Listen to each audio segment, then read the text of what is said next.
So Paul, thanks for dropping by. I know you're having a busy time here campaigning. So we want to give you the opportunity to address all of our members to tell us why you should be the next president of the United States Soccer Federation. A couple of easy questions to start with, I guess, is what's your favorite memory of being involved in soccer? Favorite memory? That's a tough question. Yeah. I mean, I had many years, over 15 years on the national team programs. Right. And obviously, when you even reflect back to when you first played soccer, to when you played in college, or whatever journey it was, playing internationally in Germany, I think of so many things. Right. And it's really difficult to come up with one moment. I mean, what America and the world probably remember me from is the goal that qualified us, the win that qualified us for the 1990 World Cup. Right. But there's so many things that go off the field that I remember, and I cherish them as well. And sometimes they're breaking through barriers that you don't recognize that you're breaking through the barriers until you reflect back and look back at it. But I think in the biggest moments of soccer that I've been involved with has been pivotal times of change or growth. Right. And I think it reflects on where we're at today. We're in a growth moment. And when I look at the biggest growth moment, or the change, happened in 1994 when we hosted the World Cup. What that influence did and what happened there. Shortly after the World Cup, which people don't remember or don't know, is there still wasn't a professional league. Right. And I wasn't prepared to go back to Germany in my comfort zone where I was playing. I was hoping something greater, bigger, different would show up. So we didn't have Major League Soccer. I didn't want to go back to Germany. So I joined the LA Salsas in the A-League. I actually played one season or part season in the adult league. Wow. And I donated my salary to a charity because I used that opportunity to keep me fresh, ready to go when I did receive the call. Right, which leads it nicely into my second question is, what's your experience of either playing, coaching, or being an administrator in the adult game, the amateur game?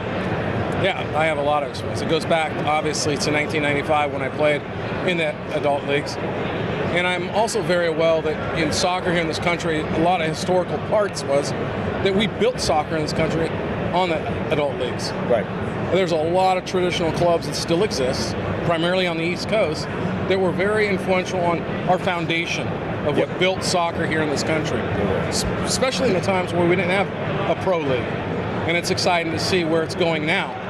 I'm fortunate that I've coached in two of the more major leagues nationally recognized, the UPSL and the NPSL, and I've managed and coached there presently, and I've seen a lot of talent, and it's exciting to know the direction that the adult amateur leagues are going. Yeah. Now, just on that point, if you were to become president, how do you think that the federation could help grow the affiliated adult game?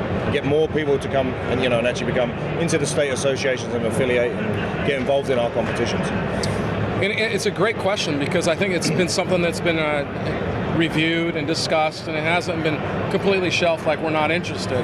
We just haven't found the right visionary to figure out new methods. Right. I'm aware of proposed efforts of different standards and qualities for the upper tier levels. I understand the numbers that exist, and I also understand that in adult soccer you have different interests. Right. You have players actually playing, hoping for that second chance of making the pros. Then you have a very competitive level, and then you have some recreational players that just enjoy the game. So when we look at growing adult soccer, it's really important of how we go about it. And I believe that we could cultivate those relationships well before players become adult, specifically in the 17, 18s, and 19s, focusing in multicultural communities, perhaps looking into an ODP, Olympic Developmental Program, starting in ages which assist the 18s and 19-year-olds. Right. So when the 18s and 19-year-olds, our top players at 18, 19 primarily go to college, but they're not starting or playing in those college teams. So it's a short season. Yep. They don't play games, but we could start funding, the United States Soccer Federation could easily fund and support our local colleges through an Olympic Developmental Program where we'll allow those players to stay together in the off season. Fees are not expensive. I mean, you're talking about fields, referees, in the fees that go to the local adult leagues. Correct. Thousands and thousands of colleges across this country. That would start putting money into the local levels. Yep. With the U.S. Soccer support, and keeping our adult players at that stage, serving perhaps the elite players that went on to play college and extending their college. It's like a win-win-win. Another way to cultivate this is through an Olympic developmental program, something we've always tried, and we're trying to look for ways to get into this community, specifically the Hispanic community, right, multicultural communities, with an Olympic developmental program focused on high school unregistered players. And I say high school because that's where those players are playing. Mm-hmm. They play in their Hispanic leagues, they play in their community leagues, but they're not playing in their club leagues. They can't afford it. But if we put a program together, and I firmly believe we go into these new markets and these communities where we haven't been before, they'll stay loyal. They'll remember. We could brand adult soccer starting at those ages. And most likely there's a lot of people in those communities that are parents or aunts or uncles that run adult leagues or will consider our adult leagues. So it can cross-balance and cross-market each other and cultivate it for years to come. That's great. So you get elected Saturday morning in Orlando. Sunday, what's your 3 top priorities in the job? I think the number one priority is to see how we transition from a CEO. From what I understand, the current CEO, Dan Flynn, has committed to 1 more year. And in any top-level corporation job position like this magnitude or greater, it's important to do onboarding or succession planning. Right. And I've reached out to Hank Steinbrecher, who was the previous CEO, as well as Dan Flynn, to start going in the direction of a search, a qualified person. I have some people in mind, soccer and non-soccer, qualified CEOs. But still, I think those experiences that we have with Hank Steinbrecher and Dan Flynn could really help us a lot if we only got a short window to do it. The second thing is I think it's important for a president, as well as everybody on the board, is to review everything that's at stake.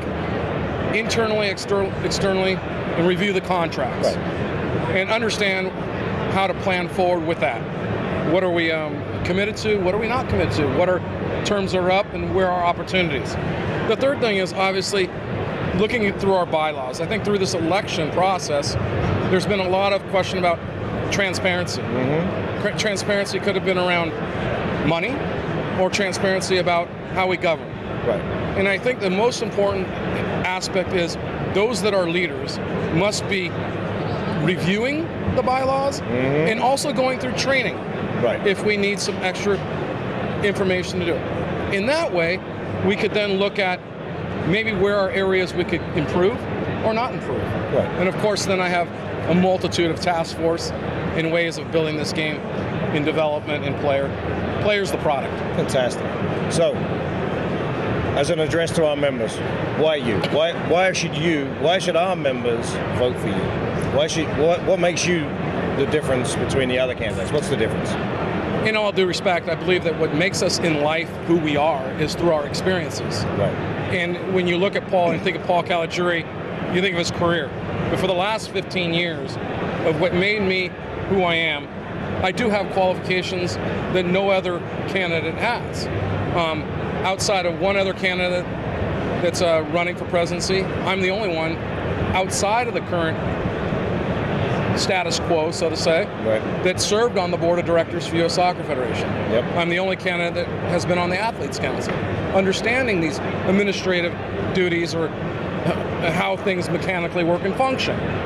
I'm the only one that's founded the United States Men's National Team Players Association back in 1993 when we weren't even talking about collective bargaining agreements. I foresaw the need there. And of course, I'm the only player to have played youth soccer, both in Germany or in a foreign country at 15 years old and here. Those things separate me. But also, after my career, I coached both men's and women's soccer. I've created a club. I was a president of a club. I understand the countless hours and the time we put in as volunteers. I've been an academy coach. I've been a director of clubs. I coach semi-pro with in the OCFC currently. So I've been at every facet of the game, on the administrative side and the organizational side, the college scene, the semi-professional level, and I understand what the needs are, as well as being internally involved in the organization at a board level. And the most important thing is I have a vision to interconnectedness is the vision, to connect the organizations together, to connect the leaders together, to help guide this country as we turn into another chapter. When I said in 1994 that was one of the biggest moments because it was a turning point. Imagine the turning point was exciting. And I think this is where we're at today, another chapter that certainly could be very exciting, and we could applaud the work that's been done to that everyone's done up till now to get us to another exciting turning point. Paul, thank you so much. We'll get this out to everybody, and we'll see you in Orlando. Thank you so much. Thanks, Tom.